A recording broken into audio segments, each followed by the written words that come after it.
Hello guys, so welcome back to the channel. I'm just going to get to it. This is how I am creating more effective learning ways to actually improve my fundamentals of sketching and improve my proportions.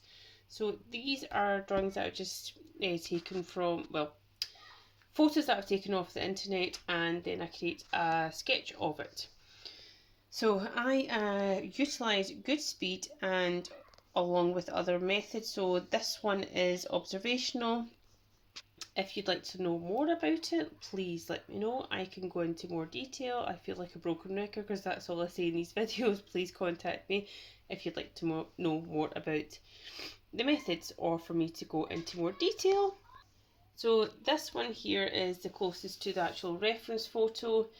If you have a look at the rest of my channel, sorry this isn't focusing, if you have a look at the rest of my channel, you will see the different levels of sketching that I have done in the past and how quickly I am basically improving.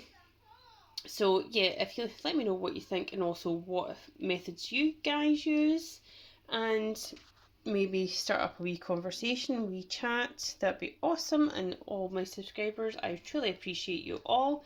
Let me know what you think, and I shall see you next time. Bye!